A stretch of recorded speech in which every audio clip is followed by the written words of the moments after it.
Next scene में हम देखते हैं कि नैनी पास्ट लाइफ के बारे में सोच रही थी, जहाँ पर वो पहली बार कैलिकस से मिली थी। उसे उस टाइम पर लग रहा था कि उसे शायद इस लड़की के ऊपर थोड़ी सी सहानुभूति थी। वो कहती है कि मुझे पता है कि वो बेचारा लड़का काफी ज्यादा मासूम था। उसे छोटी सी उम्र में उसके ऊपर काफी सारी जिम्मेदारियों को भार डाल दिया गया था और इतनी छोटी सी उम्र में उसने अपनी माँ को भी खो दिया। मुझे आशा थी कि मैं उसे कम से कम थोड़ी सी सांत्वना दे दूं और उसके अच्छे से देखभाल कर सकूं, लेकिन ये तब तक चला जब तक एक दिन ऐसा ना हुआ। एक बंदे ने काफी सारे सोने के सिक्के देके कहा, मुझे पता है कि तुम्हारे पति को काफी ज्यादा आर्थिक संकटों का सामना करना पड़ रहा है। उस आदमी का चेहरा तो नहीं देख पाता, लेकिन वो कह रहा था कि मुझे बस तुमसे एक छोटी सी हेल्प चाहिए और उससे ज्यादा कुछ नहीं। तुम इस पैसे को ले लो और इसे स्वीकार कर लो और मैं तुम्हारे सारे ऋण कर्ज जितने भी है सब कुछ दे दूंगा और ऊपर से तुम्हें और भी ज्यादा पैसे दूंगा। तो तुम क्या बोलती हो? काम काफी ज्यादा आसान है और तुम्हारी जान को भी खतरा नहीं होगा। हमें देखने को मिलता है वो कांपते हुए हाथों से उस पैसों को ले ही लेती है। एक दिन हमें दिखाया जाता है कि कैलिकस को खाने में किसी ने पॉइजन दे दिया था और हमें ये जानने को मिलता है कि और कोई नहीं बल्कि मेट ने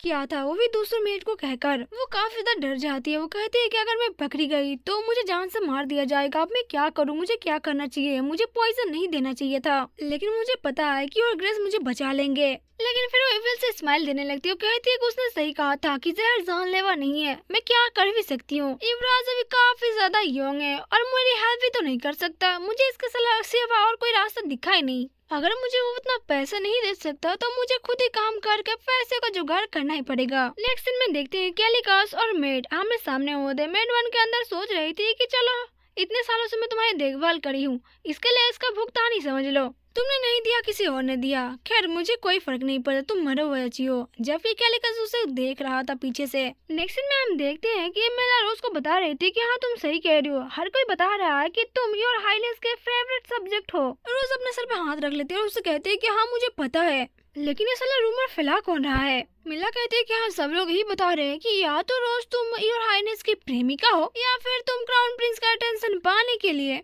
उसके फेवरेट बनने की कोशिश कर रही हो। रोज कहती क्या क्या सुनने को मिलेगा, बस करो अब मुझे नहीं सुनना, बहुत सुन लिया मैंने। मैं उसे कहते कि नहीं नहीं मुझे पता है, मैं तुम पर पूरा भरोसा करती हूँ, मुझे किसी भी बातों पर भरोसा नहीं है, क्योंकि मुझे पता है रोज तुम अपने काम इतनी ज्यादा बेकार हो कि तुम्हें इसका अंदाजा ही नहीं है। तो क्राउन प्रिंस तुम्हें पसंद ही क्यों करेगा बताओ भला? रोज तो भड़क जाती है, ये तारीफ करी है फिर बेइज्जती। ठीक है थैंक यू, अब ज्यादा मत बोलो।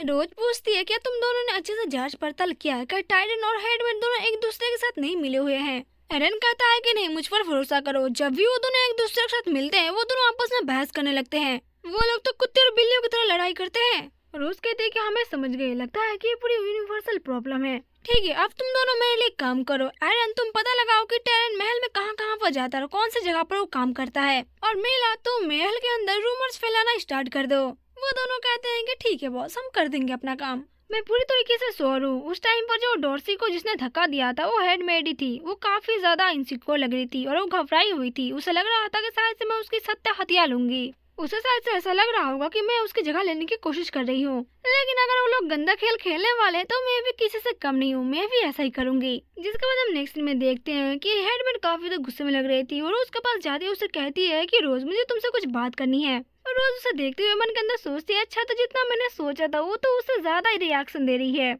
और थोड़ा जल्दी भी। क्या रोज कहती है कि मैं आपकी हेल्प कैसे कर सकती हूँ? हेडमेड गुस्से से कहती है कि ये जो आसपास अफवाह फैल रही हो तुम ही हो ना जो ये अफवाह फैला रही हो। रोज तो मन के अंदर सोचती है वाह ये कितने आराम से मुझे बोल रही है और कितने भोले तरीके से बोले, जैसे कि ये बोलेगी कि मैंने अफवाह फैलाई है और ये बात मैं मान लूंगी। इस बेवकूफ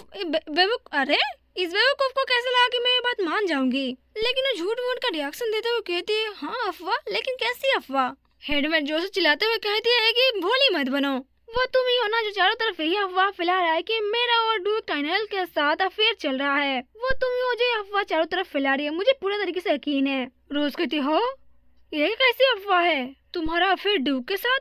ये कैसी नॉनसेंस बातें लोग फैला रहे हैं, दुनिया में कौन बेवकूफ होगा जो ऐसी अफवाह फैलाएगा? हेडमेड कहती है कि अगर ये तुम नहीं हो तो फिर कौन है? क्या तुम्हें एहसास भी है कि तुमने मुझे कितनी बड़ी मुसीबत में डाला है? रोज कहती है देखिए मैडम जी ये जो अफवाह की बात आप कर रही है ऐसा वैसा मैंने कोई अफवाह नहीं फैलाया है, इस अफवाह से मेरा कोई भी लेन देन नहीं है। हेडमेड तो यहाँ पर काफी ज्यादा गुस्सा होती है, वो अपने आप से कांप रही थी। वो कहती है कि मेरा और ड्यूक के साथ अफेयर चल रहा है, मैं ड्यूक की मिस्ट्रेस हूँ, कैसे हो सकता है? उस नाजायज बच्ची की वजह से मुझे इतने सारे झमेले झेलने पड़ रहे हैं। मैं अपना मुंह कम बंद कर रखा है उस नाजायज औलाद के लिए, जिसके बाद उसे एहसास होता है कि उसने तो बहुत बड़ी गलती कर दी। रोज तो इसकी ऐसी मुस्कुराने लगती है। वो कहते नाजायज बच्चा। हेडमेट कहती है कि देखो मेरे और उसके दादाजी के बीच में कुछ नहीं था, मेरा मतलब कहने का ही था। रोज कहती है कि अब ये भी आपने जो कहा है नाजायज बच्चा, उसके बारे में मुझे आप बताएंगी। हेडमेट कहती है कि इससे तुम्हारा कोई भी काम नहीं, अपने काम से काम रखो। लेकिन रोज कहते हैं लेकिन आपने तो ये बात पहले ही मुझे बता दी, जबकि हम देखते हैं कि टाइडन और बाकी सारे मेड वेट सभी बातें सुन रहे थे पीछे से। रोज कहती है कि ठीक है, फिर मुझे तुम स्पष्ट कर दो कि ड्यूक टेन्योल का भी एक नाजायज संतान है, लेकिन क्या आप दोनों के बीच में जो अफेयर था उसके लिए आप दोनों के बीच में क्या कोई बहुत बड़ी गड़बड़ या फिर समस्या हो सकती है क्या? हेडमेट कहती है कमीनी कहेंगे, तुम्हारी हिम्मत कैसी हुई ऐसी बातें करने की? तुम कमीनी कुतिया, उनकी भावनाओं के बारे में तुम्हें क्या पता है? रोज कहती है ऐसा लगता है कि तुम उनके भावनाओं के बहुत ज्यादा ही करीब थी, लेकिन ये जो तुम्हारी भावना है ये क्या फर्स्ट क्राउन प्रिंस को कुछ ज्यादा ही समर्थन नहीं करता?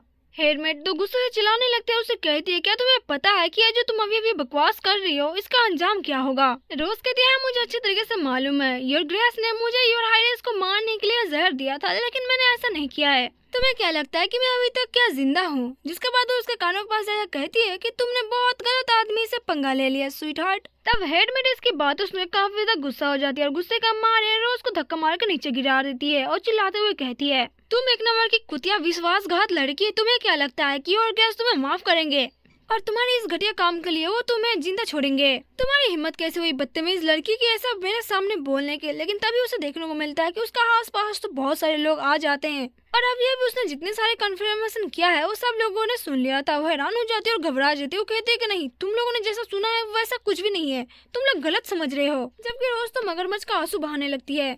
वो कहती है कि मैडम जी देखिए मुझे माफ कर दीजिए, मुझे नहीं पता था कि योर ग्रेस के लिए आप काम कर रही हैं और योर ग्रेस मुझे मार देंगे। देखो यार, मैं मरने के लिए भी काफी ज्यादा छोटी हूँ और मैं अभी जिंदा रहना चाहती हूँ। अगर खाने में मैंने जहर नहीं डाला तो इसमें मेरी क्या गलती है? खाने में जहर ना डालना क्या गलत हो सकता है क्या? हेडमेट तो इसकी बकवास भरी बातें सुन के बहुत तक गुस्सा हो जाती है। वो कहती है कि तुम कुतिया गंदी लड़की।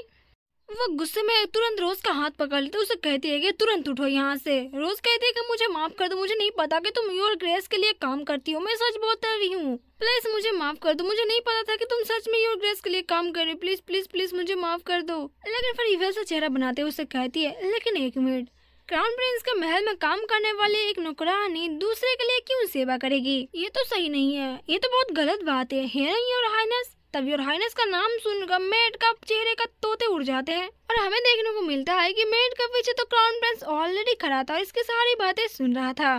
नेक्स्ट सीन में हम देखते हैं कि हेडमेट को गिरफ्तार कर लिया जाता है और रोज कहते हैं योर हाइनेस देखो देखो वो वही है, एक तो गद्दार है, इसने आपकी जान लेने की कोशिश की है। तब हेडमेट कहती है कि योर हाइनेस झूठ बोल रही है, मुझ पर झूठा इल्जाम लगाया जा रहा है। तब रोज कहते हैं हाँ, यहाँ पर सब लोगों ने देखा कि तुमने अभी क्या किया है, क्या तुम अभी भी झूठ मूठ का बेवकूफ बनने की कोशिश कर रही हो? तभी दरवाजा ओपन होता है और इन्हें आते साथ कहता है कि रोज देखो मैं उस लड़की को लेकर आया हूँ जिसकी तुमने बात की थी। ये दोनों आपस में नजरों से बात कर लेते हैं। रोज उसे कह दिया कि तुमने उसको बुला दिया है ना वो चीज। एरन कहता है हाँ हाँ काम बन गया। तब रोज उस लड़की से कहती है कि तुम्हारे अंदर जो भी है सब अपने पेट से बाहर निकालो, मेरा मतलब खाने का नहीं है, जितना तुम्हारे राज पता है वो सब बाहर निकालो। तुम्हारा और हेडमेट का संबंध क्या है? तब वो लड़की कहती है कि क्या मेरा और हेडमेट का संबंध ऐसा कुछ नहीं है, लेकिन उसने पिया था कुछ जड़ी बूटी, जैसा कि हमें पता है कि पिछले एपिसोड में एरन को रोज ने पिलाया था, इसलिए वैसे चाह कर भी झूठ नहीं बोल सकती। वो कहती है कि हेडमेट ने मुझे योर हाइनेस को मारने के लिए कहा था, अगर मैंने योर हाइनेस को मार दिया तो वो मेरे बीमार माँ को सारी जिंदगी दवाइयाँ देगी। बेचारी तो खुद बोल के हैरान थी कि मैंने क्या बोल दिया और रोज यहाँ पर हंस रही थी कि एलंगन पेड़ का जो रस है उसने काम कर दिया है बखूबी अपना। रोज हेडमेट से कहती है कि मैडम मेडिकेटन, जो कि हेडमेट का नाम होता है, आप यहाँ पर बरसों से काम कर रही है और योर हाइनेस का बहुत ज्यादा देखभाल कर रही है, योर हाइनेस की नैनी, और यहाँ पर हेडमेट बनने का आपका जो काम था आपने बहुत ही अच्छा बखूबी निभाया है। लेकिन अगर यहाँ पर तो अपने सेल्फीनेस के चक्कर में यहाँ पर लोगों को नुकसान पहुँचा रही हो और अपने लॉयल्टी को भूल रही हो, इस वजह से तुम यहाँ पर गिल्टी पाई जाती हो।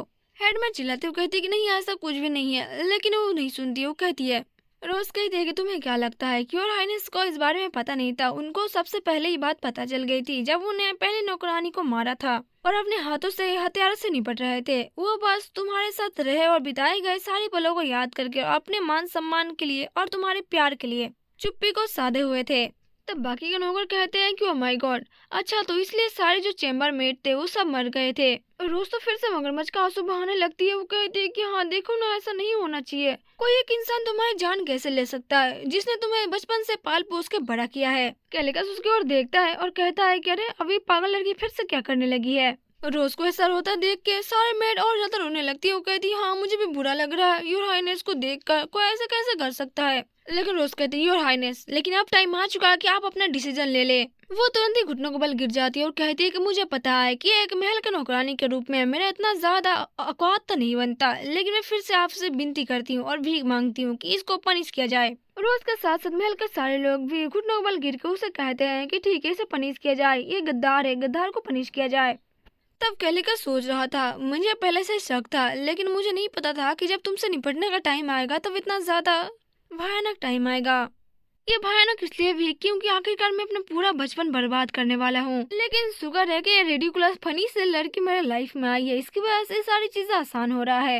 ये इतना भी बुरा नहीं है जितना कि मैंने सोचा था। जिसके बाद वो अपनी तलवार को बाहर निकाल लेता है। रोज देखते हैं ये तो तलवार बाहर निकाल रहा है। हेडमेट को तो तोते उड़ जाते हैं कि ये तो मेरे गर्दनी उड़ाने वाला है। वो कहते तुम ऐसा मेरे साथ नहीं कर सकते, मैंने अपनी पूरी लाइफ तुमको पालने और पोषने में बर्बाद कर दिया है। कैलिकस कहता है कि हाँ मैं ये बात जानता हूँ, इसलिए तो मैंने आज तक तुम्हारी सारी चीजें अनदेखा की है। लेकिन बात ये है नैनी कि तुमने जो रेखा पार किया है उसे अब मिटाया नहीं जा सकता।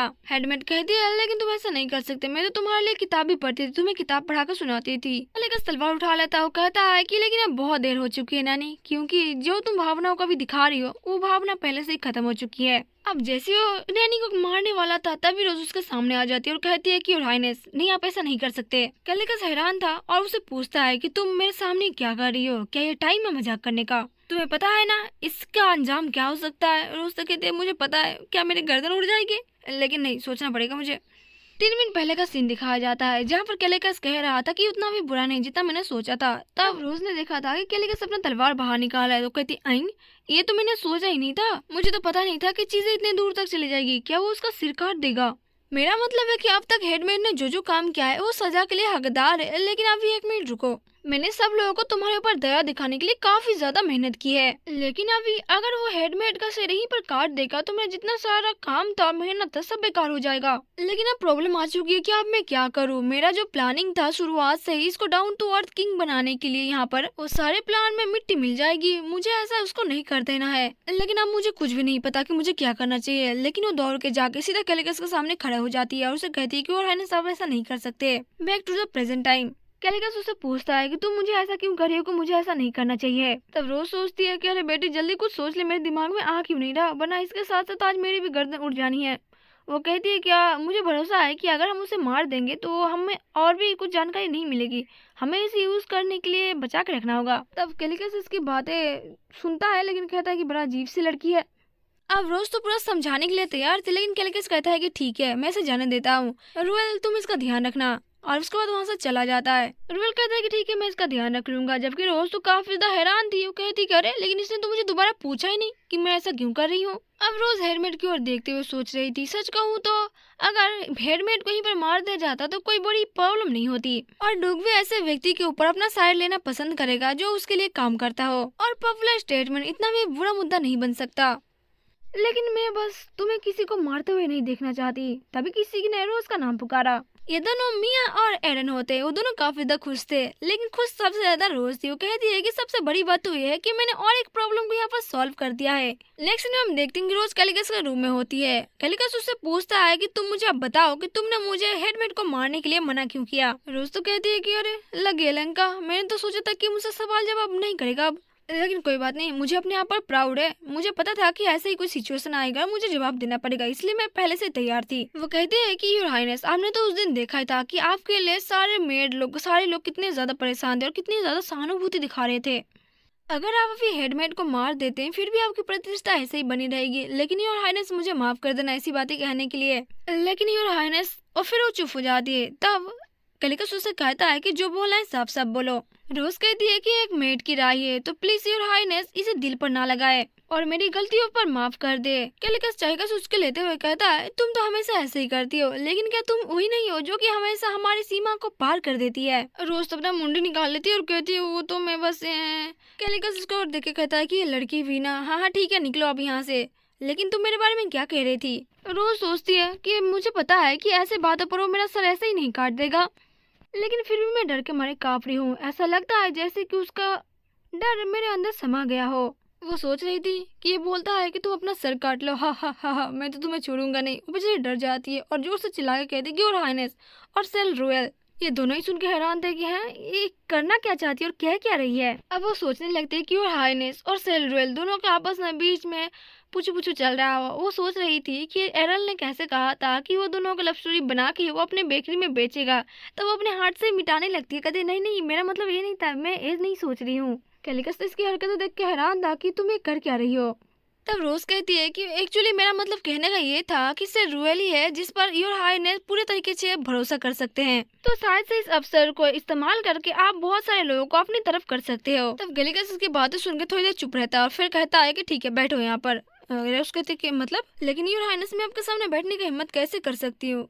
कैलिकस कहता है कि जब मैंने कहा बैठो तो चुपचाप बैठ जाओ। रोज हिचकिचाते हुए बैठ जाती है। सो बताओ, तुम मेरे लिए बहुत सारे लोगों को जुटाने की बात कर रही थी, खास करके किस चीज के लिए।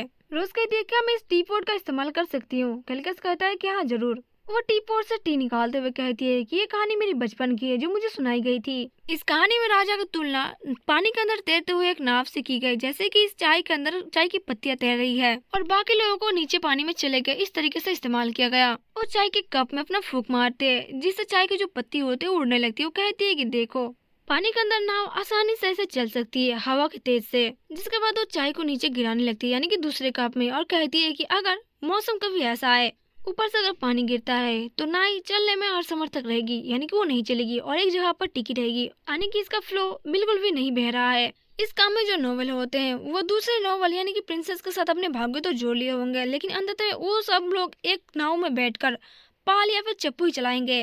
तब इस बात पर कैलिकस कहता है कि एक मिनट रुको, इसका मतलब तुम ये कहना चाहती हो कि मुझे नोवेल की बजाय बाकी साधारण लोगों की समर्थन जीतना चाहिए, यानी कि लोगों का दिल जीतना चाहिए जो हम लोग होते हैं। रोज खुश हो जाती है। वो कहती है कि वाह मैंने इतने टेढ़े मेढ़े तौर से समझाई लेकिन ये तो समझ गया। वो कहती है कि योर हाइनेस आप तो इंटेलिजेंट और ब्रिलियंट है, कितने आसानी से समझ गए। ये दोनों काफी ज्यादा खुश हो जाते हैं। ये देख के तो रोल भी हैरान था। कैलिकस कहता है कि ये बहुत ज्यादा अमेजिंग था, मैंने ऐसे कहानी कभी नहीं सुनी थी, वाकई में काफी अच्छा था। रोज कहती है तो ऐसा इसलिए है क्योंकि इस दुनिया में तो जुंजी है ही नहीं, इसलिए मैंने कहानी को उसके मुंह से सुना था। क्योंकि जुंजी एक चाइनीज फिलोसोफर है जो कि ऐसी फिलोसफी झाड़ते रहता है। खैर अब रोज कहती है कि आप मैंने इतना अच्छा सलाह दे दिया तो क्या आप मुझे इसके बदले में कुछ है पैसे और अच्छी चीजें। कैलिकस कहता है कि ठीक है, यहाँ पर जो चीजें हैं तुम यहाँ से ले जा सकती हो, दोनों कप ही लेके जाओ। एक्चुअली में वो सोने का कप था तो हाँ वो लेके जा सकती है। लेकिन जाने से पहले कैलिकस उसे कहता है कि एक मिनट रुको जरा, तुम थोड़ी देर पहले मुझे और सर रुइल को लेकर क्या कह रही थी, तुम्हारा कहने क्या मतलब था। तब रोज सोचने लगती है कुछ हफ्ते पहले वो मुझे फांसी में चढ़ाने के लिए काफी ज्यादा कोशिश कर रहा था, लेकिन मुझे पता नहीं कैसे, लेकिन किसी कारण बसता मुझे उसके साइड से बहुत ज्यादा दुख महसूस होता है। मतलब उसके लिए काफी ज्यादा दुखी लगता है कि बेचारा ऐसा उसे नहीं करना चाहिए था, पता नहीं क्यों। खैर मेरी मन की बातें काफी ज्यादा उलझी हुई है तो इसे ना सोचूं तो ही अच्छा होगा। जिसके बाद वो कैलिकस से कहती है एक्चुअली में योर हाइनेस मैं बिना किसी डाउट के आपके साथ हूँ हमेशा। और वो हैप्पीली मुस्कुरा के वहाँ से बाहर निकल जाती है अपने दोनों चाय के कप के साथ। कैलिकस और रोवेल दोनों ही हैरान थे कि हैं यह लड़की क्या कह के गई अभी। रोवेल कैलिकस से कहता है कि योर हाइनेस क्या आप उस मेड के ऊपर भरोसा करते हैं या फिर मैं उसको मिस रोज बुलाऊं। कैलिकस कहता नहीं बिल्कुल भी नहीं, मैं उसके ऊपर भरोसा नहीं करता। इवन कि यहाँ पर मेरे जितने सारे लोग काम करते किसी के ऊपर नहीं, ना ही किसी नोबल पर, ना ही किसी के काम करने वाले पर, और ना ही तुम पर। रोवेल कहता है कि योर हाइनेस आपने क्या मिस रोज की पहले वाली बात सुनी, उसने कहा था कि आप मेरे बिना अकेले हो। कैलिकस हमें जवाब देता है। रोवेल सोच रहा था कि वो कह रहा है कि वो किसी के ऊपर भरोसा नहीं करता और ना ही उस लड़की के ऊपर भरोसा करता है। वो क्लेम तो करता है कि वो उस लड़की के ऊपर भरोसा नहीं करता, लेकिन उसके व्यवहार कुछ बदल गए उसके प्रति। वो जानवर कचरा जमा करता है ताकि रोज उसे साफ कर दे, उसके नजरों के सामने रहे। मैं देख रहा हूँ आजकल कि वो उसके ज्यादा ही करीब आ रहा है।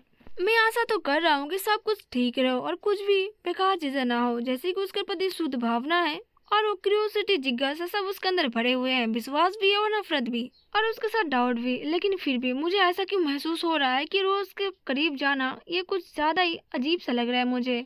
सब कुछ सही चल रहा होगा, लेकिन ऐसा ना हो कि योर हाइनेस उसके प्रति कुछ ज्यादा ही आकर्षक हो जाए। पता नहीं क्यों, लेकिन इस चीज से मुझे बेचैनी महसूस हो रही है। क्या पता योर हाइनेस फिर किसी को खो दे, चाहे विश्वासघात से या फिर किसी मौत से। अगर फिर ऐसा कुछ होगा तो उसका क्या होगा। मुझे उस लड़की के ऊपर कड़ी नजर रखनी होगी। खैर नेक्स्ट सीन में हेडमेट को देखते जो काफी ज्यादा गुस्से में होती है। वो कारागार में बंद थी और सोच रही थी वो मेरे साथ ऐसा कैसे कर सकता है। वो बेकार सा आदमी, वो मुझे ऐसे कैसे कर सकता है। क्या वो भूल गया है कि मैंने उसे पाल पोस के बड़ा किया है। तभी यहाँ पर रोज आती है, उसे कहती है कि ऐसा लगता है कि इसने शायद से अभी भी अपना सबक नहीं सीखा है। रोज यहाँ पर काफी ज्यादा भयानक लुक दे रही थी और इसे देख के हेडमेट भी एक पल के लिए डर जाती है। रोज हेडमेट को देख के कहती है लगता है कि अभी तक इसने अपना सबक सीखा नहीं है। तब रोज को वैसे देखकर हेडमेट काफी ज्यादा गुस्सा हो जाती है। वो सीधे चिल्लाने लगती है कि तुमने ऐसा क्यों किया, चुड़ैल कहीं की। तब रोज अपने हाथों से उसका मुंह दबाते हुए कहती है कि चुप हो जा बुढ़िया। क्या तुम भूल गई हो कि थोड़ी देर पहले अभी मैं तुम्हारा गर्दन कटने से बचाया था। क्या तुम ऐसे ही काम कर रही हो। क्या तुम चाहती हो कि मैं योर हाइनेस को जाकर बता दूं कि तुम्हें तुरंत ही फांसी दे दे। प्रॉमिस करो कि अगर मैं हाथ हटाऊंगी तो तुम चिल्लाओगी नहीं। तब रोज अपना हाथ उसके मुंह से हटा देती है। रोज कहती है कि मैं बस यहाँ पर तुमसे कुछ पूछताछ करने आई हूँ, जबकि वो मन में सोचती है कि यहाँ पर मुझे इससे कुछ पूछताछ करनी है। मुझे ये जानना है कि रोज स्टलियन जो कि यहाँ पर एकमात्र पात्र थी, आम से काम करने वाली लड़की, वो इस नोवेल में एक ऐसी कैरेक्टर थी जिसका उल्लेखन कहीं जहाँ पर नहीं किया गया। वो ऐसी इतनी छोटी सी कैरेक्टर थी कि कोई अपने दांतों तले एक छोटा सा दाना भी चबा ले तो कोई समझ में ना पाए। मुझे यहाँ पर चीजें कुछ ठीक नहीं लग रही है। और मिला ही एकमात्र वो व्यक्ति है जो कि जानती है कि असली रोज स्टालिया कौन है। और रोज के नाम पर बस ये एक अनोखी सी डायरी है और साथ में इंपीरियल पैरल से जो उसे सामान मिला था वो उसके साथ है। लेकिन ऐसा कैसे हो सकता है कि इस दुनिया में रहने वाला कोई भी व्यक्ति अपना अस्तित्व का निशान नहीं छोड़ सकता। असल में रोज स्टनिया है कौन। जिसके बाद रोज हेडमेट से पूछते है कि तुम्हारे पास मेरे लिए बहुत सारी ऐसी नौकरियां थी जो मुझे तुम दे सकती थी, लेकिन आखिरकार तुमने मुझे योर हाइनेस के पास ही क्यों भेजा। तब हेडमेट उससे कहती है कि ऐसा इसलिए क्योंकि तुम ज्यादा समझदार नहीं थी। तब ये सुनकर रोज चौंक जाती है। एक दिन ऐसे हेडमेट बाहर घूम रही थी, तभी उसे रोज देखती है। उसे रोज को देख के ऐसा लग रहा था कि ये लड़की यहाँ पर नहीं होनी चाहिए। वो काफी ज्यादा साफ सुथरी देखती है और उसके पास जाती है। उसे कहती है कि ये लड़की तुम्हें यहाँ पर नहीं होना चाहिए, ये योर हाइनेस का महल है। क्राउन प्रिंस का महल में ऐसे कोई भी नहीं आ जा सकता। तब रानी रोज कहती क्राउन प्रिंस का महल, जिसके बाद तुरंत हेडमेट के पाँव में पड़ जाती है। वो कहती कि प्लीज मुझे क्राउन प्रिंस के पैलेस में कोई एक काम पकड़ा दो, मैं क्राउन प्रिंस के पैलेस में काम करना चाहती हूँ। हेडमेट कहती है क्या बकवास करिए, तुम्हें यहाँ पर काम नहीं दिया जाएगा। तब वो रोज कहती है कि प्लीज मैं तुम्हारे लिए काम करूंगी, कुछ भी कर दूंगी, मैं तुमसे भीख मांगती हूँ, प्लीज मुझे यहाँ पर कोई काम दे दो। तब रोज को देखकर हेडमेट सोचती है कि ये लड़की काफी ज्यादा अच्छी दिखती है, ना कोई इसका दोस्त है और ना इसके माँ बाप है और ना ही इसका मन इसके पास है। ये पूरी तरीके से बिखर चुकी है। इसके बावजूद भी बहुत ही अच्छी तरीके से बात करती है और बहुत ज्यादा खूबसूरत भी है। तो क्या ये लड़की कोई एक भगोड़ी नोवेल वुमन हो सकती है या फिर किसी का सीक्रेट रखेल। लेकिन चाहे जो भी हो, ये मेरे लिए अच्छा मौका है, मैं इसका यूज करके मैं अपना काम करवा सकती हूँ। वो रोज से कहती है कि ठीक है मैं तुम्हें एक काम दे दूंगी। सीन प्रेजेंट टाइम में आता है और हेडमेट रोज को बता रही थी क्योंकि तुम उस टाइम पर वैसे भी मरने वाली थी, इसलिए मैंने सोचा कि तुम्हारी मानसिक स्थिति बहुत ज्यादा कमजोर है, ऊपर से तुम काफी ज्यादा अच्छी और बहुत ज्यादा इनोसेंट थी, तुमको नियंत्रण करना आसान था जब तक कि इसमें वो डायरी शामिल न हुई। यानी मुझे अभी तक ये समझ में नहीं आया कि तुमने इस डायरी को सोने की तरह क्यों संभाल कर रखा, जबकि तुम एक अनपढ़ लड़की हो। तो अनपढ़ का नाम सुनकर रोज हैरान हो जाती है, क्या मैं अनपढ़ हूँ? तो अब तक मैंने जो कुछ भी पढ़ा वो मैंने पढ़ कैसे लिया? जबकि हेडमेट और एक वो चिल्लाते हुए कहती है लेकिन हाल फिलहाल में तुम्हारे बदलाव चेंज हो गए हैं। हाल में तुम्हारे अंदर क्या आया है जो तुमने इतना चेंज हो गई? तो क्या इतने टाइम तक तुम नाटक कर रही थी?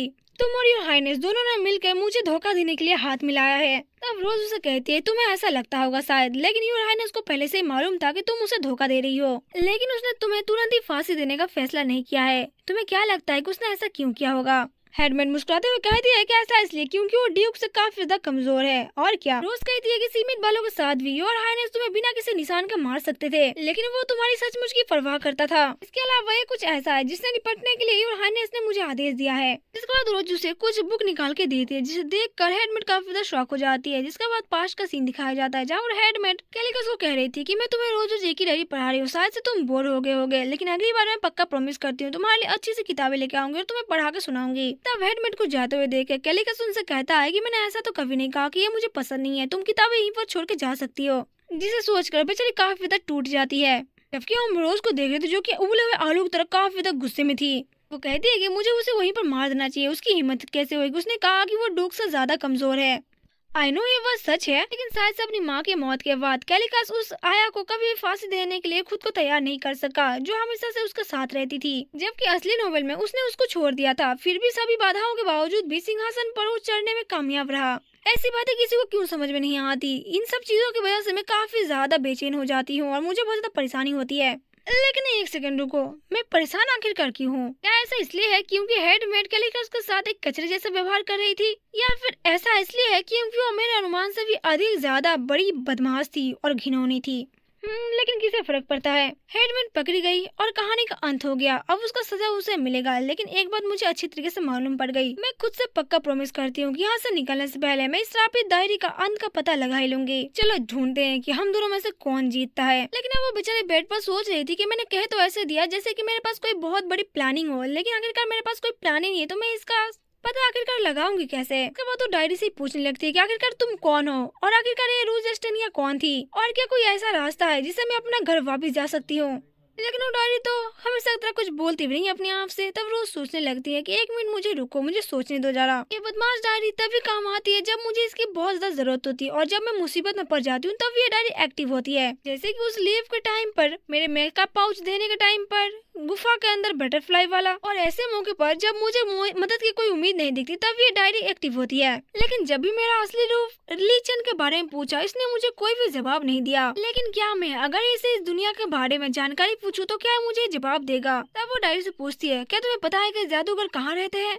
लेकिन इससे भी बात नहीं बनती। वो किताब जवाब ही नहीं देती। तब रोज सोचने लगती है कि अब ऐसा केस है, मैं क्या कर सकती हूँ? मैं कहाँ से एक जादूगर ढूंढूं जो कि कैलिकस फोर्समैन की मदद कर सकता है? लेकिन अब जैसे वो डायरी को छूती है वो फिर से चमकने लगती है और वहाँ पर लिखा आता है, मेलोडी ने मुझे एक नॉन ह्यूमन प्रजाति के बारे में बताया था जो कि अंधकार की पूजा करते हैं, अन्य नॉन ह्यूमन प्रजातियों के विपरीत जो प्रकाश के युग के दौरान भी दिन बुद्धि वाला जानवरों में बदल गए। वो अकेले ही जादू पर भरोसा करते हैं। अपने जादू के ऊपर भरोसा करके वो आज तक जीवित रहने में कामयाब रहे। लेकिन जैसे उन्हें ये बात पता चली वो लोग एक एल्फ बन गए। रोज सोचती है एल्फ बन गए, इसका मतलब ये है कि जिस हिरन को उसने देखा था वो इसी तरीके का था। डायरी में भी लिखा था किसी एक एल्फ से टकराना लगभग असंभव है क्योंकि वे उन लोगों से घृणा करते हैं जो प्रकाश की पूजा करते हैं।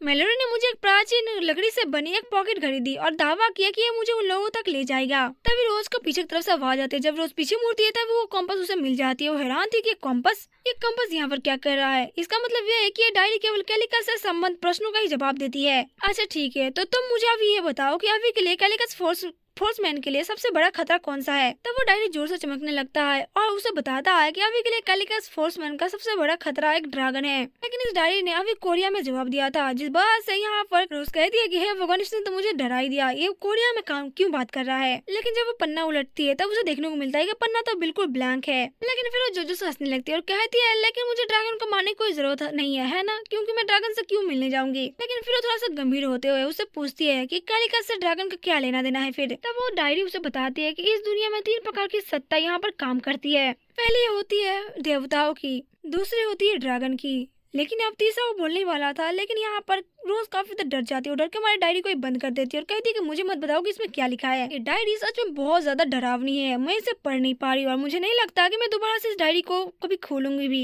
नेक्स्ट सीन में हम देखते हैं कि बेचारी रोज को, जो कि लड़खड़ाते चल रही होती है और कह रही होती है कि आज तो मेरा बिल्कुल भी काम करने का मन नहीं कर रहा, काश मैं आज बिस्तर पर आराम से लेटी होती। उसके बाद मैंने कल रात डायरी को बहुत ज्यादा खोलने की कोशिश की, लेकिन वो डायरी टच से मस नहीं हुई। मुझे तो ऐसा लग रहा था जिसे उस डायरी को किसी ने फेविकोल से चिपका लिया हो। इसलिए मेरे पास काम शुरू करने से पहले इतिहास के बुक और पवित्र शास्त्रों का पढ़ने के अलावा और कोई दूसरा चारा नहीं था। इसलिए इसके लिए थैंक यू, क्योंकि मैंने सुबह सुबह इतनी ज्यादा टलमलाते हुए जा रही हूँ। वैसे जैसे कि डायरी में लिखा है कि इस संसार में पूर्णतः 3 प्रकार के सत्ताएं हैं। शुरुआत के तौर पर जादू की दुनिया होने के बावजूद भी आज तक किसी ने भी कोई जादूगर को नहीं देखा है। दूसरी तरफ देवता भी कभी कभी मानव शरीर में आते हैं और इनको रास्ता भी दिखाते हैं। मेरी दुनिया के देवताओं के विचार में यहाँ का उल्टा है। यहाँ के देवता और भी ज्यादा ह्यूमन लाइक लगते हैं। वो अभी मुझे समझ में आया, ये तो ग्रीक रोमन के पौराणिक कथाओं जैसा लगता है।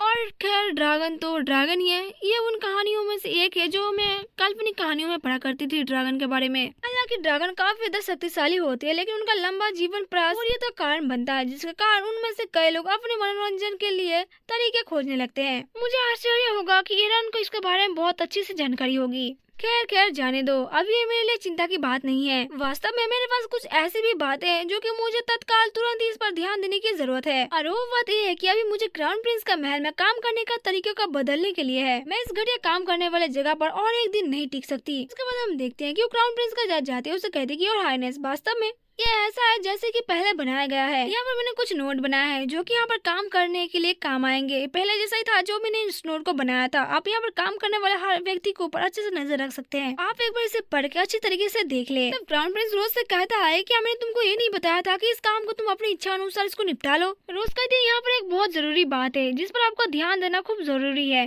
तब क्राउन प्रिंस उस पेपर को देख कर हैरान हो जाता है और रोज से कहता है क्या तुमने ये सब अपने आप से सोचा है सब कुछ? रोज कहती है हाँ योर हाइनेस, सब मैंने ही सोचा है। जबकि रोज मन में सोचती है और कहती है कि मैंने वास्तव में ये चीज अपने ग्रेजुएशन के दौरान सीखा था। कौन जानता था कि ग्रेजुएशन की चीज सीखी हुई मुझे इस काल्पनिक दुनिया में काम आ जाएगी। रोज कहती है कि हेडमेट जैसे और कोई यहाँ पर बदमाश ना निकले और यहाँ पर गद्दारी ना करे, इसलिए मैं हर विभाग में आर्थिक विवरण जमा देने के लिए प्रस्ताव कर रही थी, यानी कि हर महीने सबको पैसे देना। तब कलिका से बात सुनकर हैरान हो जाता और कहता क्या हर महीने पैसे देना? लेकिन ये बात कुछ ऐसी नहीं होगी जो कि प्रधानमंत्री को करनी चाहिए थी। तब रोज कहती है योर हाइनेस, पैसों को लेन देन करना हर महीने में आसान हो जाता है अगर कोई इसे अच्छी तरीके से मैनेज करे तो। इतना भी वो कोई ज्यादा मुश्किल काम नहीं है, मेरी बात मानिए योर हाइनेस, ये बहुत ज्यादा आसान है। तब कलिका को सोचते हुए उसे कहता है तो तुम क्या चाहती हो कि मैं बजट को भाग करने के लिए इसका अनुमति दे दूं, है ना? रोज कहती है यस योर हाइनेस, बजट के लिए जो आपके पास पैसे होंगे वो काफी ज्यादा इनफ होंगे लोगों को देने के लिए, तो आप मंजूरी दे सकते हो। रोज सोचती है कि शायद से उस टाइम पर कैलिकस को उसके शाही परिवार ने त्याग दिया था, शायद से इसलिए उस टाइम पर कुछ भी नहीं कर पाया। जिसके बाद हम देखते हैं कैलिकस उसे उस पेपर को दे देता और कहता है कि ठीक है अभी के लिए मैं बस इतना ही दे सकता हूँ, क्या शायद इतना काफी होगा? तब से इस पेपर के देखकर रोज की आंखें बाहर आ जाती है। वो कहती है अरे दैया, इतने सारे पैसे इसके पास, क्या वो गुप्त रूप से काफी ज्यादा अमीर है? इतने पैसे चलेंगे नहीं, दौड़ेंगे। अगली बार भी इसने मुझे काफी सारे पैसे दिए थे। वो एक नखरे की मुस्कान देते हुए कहती है कि अरे बाप रे, इतने सारे पैसे में तो बहुत सारे प्रोजेक्ट को मैं कंप्लीट कर सकती हूँ। अरे वाह वाह, मजे ही मजे मेरे तो। तब कैलिकस उसके ओर देखते हुए कहता है कि तुम इसमें इतना ज्यादा इन्वेस्ट क्यों कर रही हो? क्या तुम्हारी प्लानिंग हेडमेड बनने का है और मेरी पर्सनल नौकरानी चैम्बरमैन बनने का जो तुम्हारी भूमिका है वो क्या तुम उसे छोड़ने वाली हो? तब रोज उसे कहते हैं नहीं योर हाइनेस, मैं इसके लिए नहीं हूँ और ना ही मैं इसके लिए तैयारी कर रही हूँ। आप चिंता बिल्कुल भी ना कीजिए, मैं हेडमेड का जगह के लिए किसी एक अच्छे से व्यक्ति को ढूंढूंगी। जिसके बाद नेक्स्ट में हम दिखाया जाता है जो कि मिला काफी ज्यादा हैरान लग रही थी और उसको कहती क्या रोज तुम पागल हो? लेकिन वो स्माइल करती है क्रीपी सी। रोज उसे कहती है तुम कह तो ऐसे रही हो जैसे कि तुम्हें करना नहीं चाहती हो, लेकिन तुम्हारी मुस्कान देख के लग रहा है कि तुम कान से कान तक मुस्कुरा रही हो। देखो देखो तुम्हारे चेहरे पर कितनी अच्छी स्माइल है। मिला को तो यहाँ पर आखिर चमक जाती है। वो कहती है मैं ऐसे कैसे काम नहीं कर सकती जब वो लोग मुझे इतने सारे पैसे दे रहे हैं। और मैया, इतने सारे पैसे तो मैंने अपनी पूरी जिंदगी में नहीं देखे हैं। रोज हंसते हुए कहती है कि मुझे खुशी है कि तुम खुश हो इस चीज को लेकर। मैं कहती है कि ऐसा नहीं है कि हेडमेड की नौकरी मिलने के बाद मैं खुश नहीं हूँ, मैं काफी ज्यादा खुश हूँ, लेकिन मैं तुमसे पूछना चाहती हूँ कि तुमने आखिरकार नौकरी क्यों नहीं ली? रोज कहती है क्योंकि तुम इस पैलेस के अंदर काफी लंबे समय से काम कर रही हो और तुम यहाँ पर काफी अच्छी भी और सबको मदद भी करती हो। तो मन के अंदर कहती है कि उस टाइम पर जब रोज स्टिलिया यहाँ पर काम करती थी तब सब लोग रोज स्टिलिया को निगलेक्ट करते थे और उसे बहुत ज्यादा काम करवाते थे, उसे कोई पसंद नहीं करता था। लेकिन तब उस टाइम पर मिलाई थी जो कि रोज की देखभाल करती थी।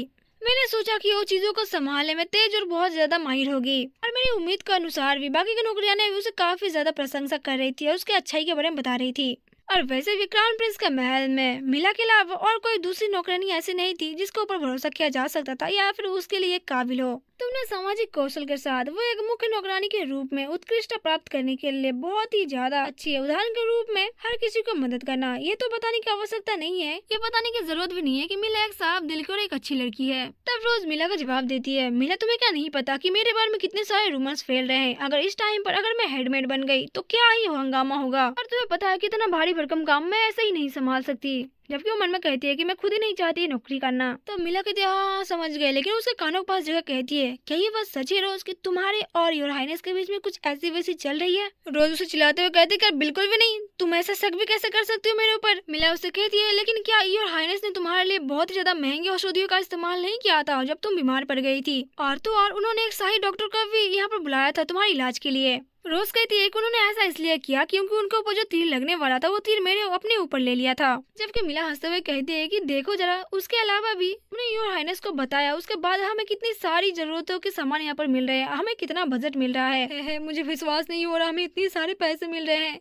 तब रोज उसे कहती है अरे ये तो बस मेरी योग्यता के कारण हो रहा है, उन्होंने मेरे ऊपर विश्वास किया है, मिला कहती है लेकिन शुरुआत में तो तुम अपने काम में बिल्कुल भी अच्छी नहीं थी। रोज कहती है लेकिन अब मैं बदल गई हूँ, तब से मैंने अपने आप के ऊपर काफी ज्यादा काम किया है, अब मैं अलग व्यक्ति हूँ। मिला कहती है कि कितना ज्यादा अमेजिंग होगा कि तुम एक दिन अचानक से क्राउन प्रिंसेस बन जाओगी। तब एरन अचानक से उठ जाता है और कहता है क्या रोज तुम क्राउन प्रिंसेस बनने जा रही हो। तब रोज उनकी बातें सुनकर हैरान हो जाती है। वो कहती है तुम लोग पागल हो क्या, मैं सच में ऐसी व्यक्ति बिल्कुल भी नहीं बनना चाहती, मुझे इसमें कोई भी इंटरेस्टेड नहीं है। तुम लोगों को पता है अगर मैं ऐसे बन भी गई तो मुझे बस यहाँ पर दुख और दुख ही मिलेंगे, और तो और योर हाइनेस मेरे टाइप के नहीं है। वो ये बात से काफी ज्यादा कॉन्फिडेंट थी, लेकिन ये दोनों उसकी बातें सुनकर काफी ज्यादा हैरान हो जाते हैं कि योर हाइनेस इसके टाइप के नहीं है, मतलब क्या है। मिला तो हंस हंस के उल्टे करने लगती है। वो कहती है उफ, तुम तो अपने आदर्शों के बारे में चिंता कर रही हो, जबकि हम क्राउन प्रिंस के बारे में बात कर रहे हैं। हर कोई व्यक्ति उसकी सुंदरता की तारीफ करना बंद ही नहीं कर सकता। रोज अपना मुंह बनाते हुए कहती है कि हाँ मैं मानती हूँ कि हमारे क्राउन प्रिंस काफी ज्यादा हैंडसम है, लेकिन मिला उनके कैरेक्टर के ऊपर थोड़ा सा ध्यान दो जरा। तब दूसरी तरफ क्राउन प्रिंस कहता है कि मेरी आंखों में जलन क्यों हो रही है, क्या कोई मेरे कैरेक्टर के ऊपर बैड कमेंट कर रहा है। खैर अब मिला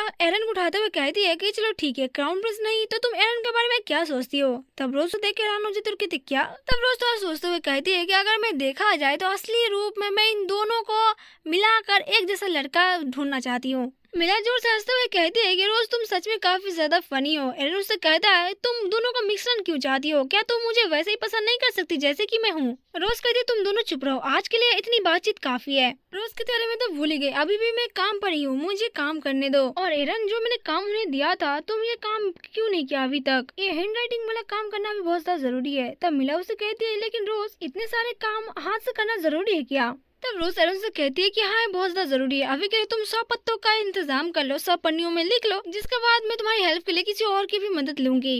अब 100 पेजेस का नाम सुन के तो एरन के मुंह से उसकी आत्मा ही बाहर निकल जाती है। खैर अच्छा मिला, तुमने उस बात पर गौर किया जो मैंने तुम्हें सबसे पहले पूछा था।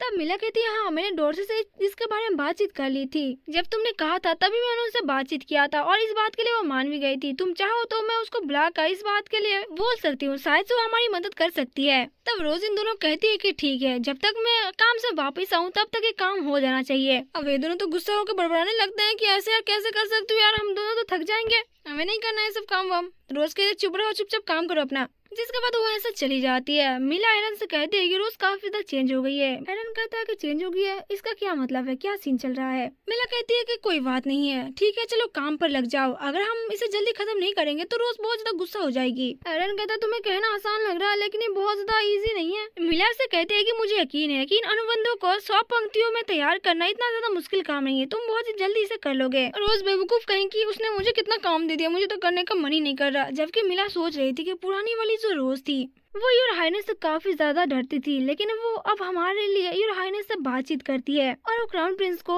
हमारे डियर क्राउन प्रिंस भी कहती है। नेक्स्ट सीन में हम रोज को देखते हैं जो कि टायरन के पास गई थी और उसे एक कागज दिया था। टायरन तो कुछ नहीं बोल रहा था, लेकिन रोज कहती है कि देखो यहाँ पर लिखा है कि हम लोग काम से पहले सफाई पर ध्यान देंगे, खाना बनाने से पहले सफाई करेंगे और खाना बनाने के बाद भी सफाई करेंगे। प्लीज आपको ऐसा ना लगे कि मैं आपके पैर के ऊपर पैर रख रही हूँ, ऐसा कुछ भी नहीं है, बल्कि ये तो योर हाइनेस की रिक्वेस्ट है कि हमें ऐसा करना चाहिए। टायरन उस कागज को दिखाते हुए कहता है ये क्या है, सच में तुम्हारी आइडिया नहीं है, बताओ तुम्हारी आइडिया है ना।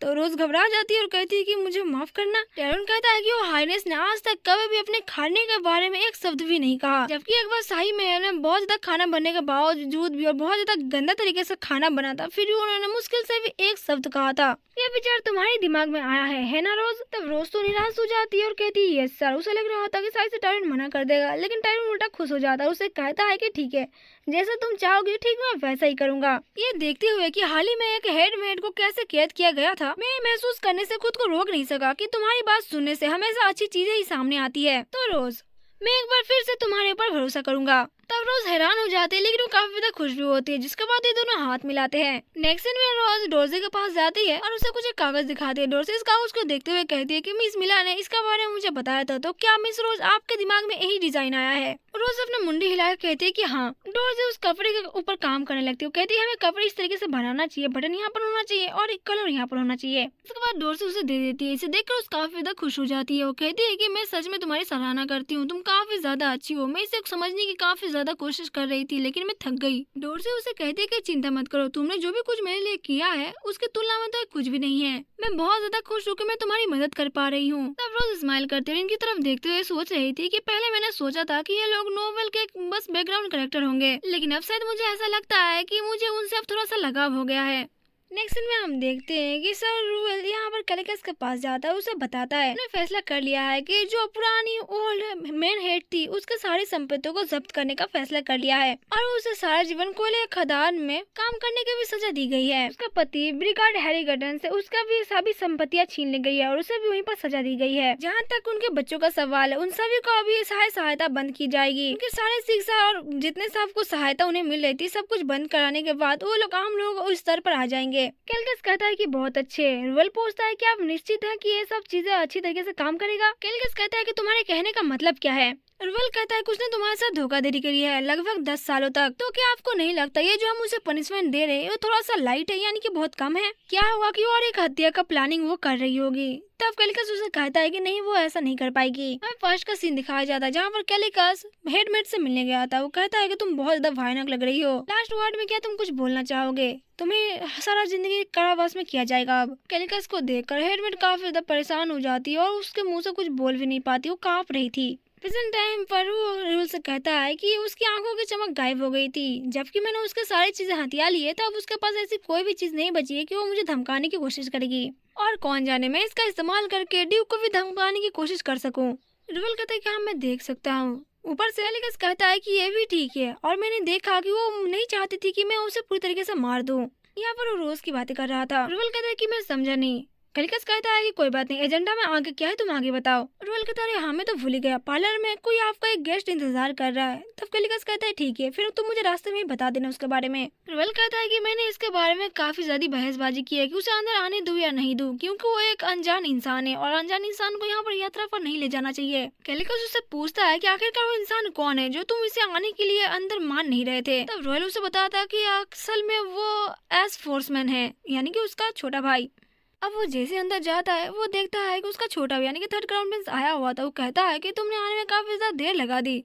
कैलिकस तो सीधा अपने तलवार बाहर निकाल देता है और कहता है अच्छा है कि तुमने कहा है कि एक पुराना व्यक्ति है, यानी कि कोई जान पहचान वाला नहीं है, तो इसका मतलब ये है कि अगर मैं इसका गर्दन नहीं पर उड़ा दूं तो किसी को पता भी नहीं चलेगा। ऐसे तो काफी तो डर जाता है कि आज तो मेरी मुंडी बाहर ना निकल जाए। थर्ड क्राउन प्रिंस चिल्लाते हुए कहता है कि अरे मुझे मार दोगे तो तुम्हें पता कैसे चलेगा कि मैं यहाँ पर कुछ इंपॉर्टेंट जवाब देने तुम्हें यहाँ पर आया था, यानी कि इंपॉर्टेंट कुछ बताने के लिए आया था जो तुम्हें जानना बहुत ज्यादा जरूरी है। तब कैलिकस कहता है कि अच्छा तो तुम कह रहे हो इसलिए मैं तुम्हारी बातों के ऊपर भरोसा कर लूं। थर्ड क्राउन प्रिंस कहता है कि ठीक है मत करो, इसमें तेरा घाटा मेरा कुछ नहीं जाता। खैर कैलिकस उसे कहता है कि मुझे तुम पर ट्रस्ट है कि तुम ऐसा कोई भी बेवकूफी भरा कदम नहीं उठाओगे जिससे तुम्हारी जान यहाँ पर चली जाए, और मुझे नहीं लगता कि तुम यहाँ पर कोई भी लापरवाही वाला कदम उठा सकते हो, क्योंकि तुम यहाँ पर अकेले आए हो। तो तुम मुझे बताओ कि तुम यहाँ पर मुझे क्या बताने के लिए आए हो। जिसके बाद थर्ड क्राउन प्रिंस यहाँ पर कैलिकस को सारी बातें बता देता है। अब यहाँ पर उसने क्या बताया था ये बात तो पता नहीं चलती, लेकिन कैलिकस यहाँ पर काफी ज्यादा टेंशन में लग रहा था और वो बाहर खिड़की पर देख रहा था। रोज और मिला और बाकी सब ने मिलकर यहाँ पर कुछ हंगामा तो किया था।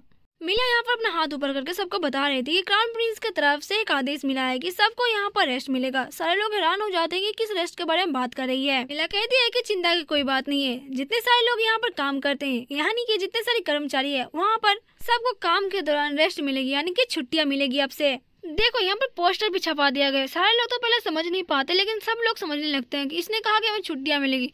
अरे रुको, इसने कहा कि हमें छुट्टियां मिलेगी, मतलब हमें छुट्टियां मिलेगी सच में, आराम। मिला उन्हें ये भी बताती है यही नहीं बल्कि तुम्हें हर हफ्ते 2 छुट्टियां मिलेगी। और ये तो कुछ भी नहीं है, बल्कि क्राउन प्रिंस के पैलेस पे अभी बहुत सारे व्यक्तियों को नियुक्त किया जाएगा, नए नए कर्मचारियों को, और यहाँ पर उस व्यक्ति को काम दिया जाएगा जो कि अपने काम में महारत हासिल हो और उसके पास कुछ गुणवत्ता वाले स्किल है, तो उसे यहाँ पर काम पर रख लिया जाएगा। और अगर तुमने अपनी स्किल के ऊपर काफी अच्छा काम कर लिया तो तुम्हें उसके ऊपर बोनस भी मिलेगा। तभी सुनकर सारे लोग हैरान हो जाते और कहते तो हमें तो भरोसा ही नहीं हो रहा। अब वे लोग तो मिला के साथ साथ योर हाइनेस के जय जयकार करने लगते हैं। दूर से ही रोज और कैलिकस देख रहे थे।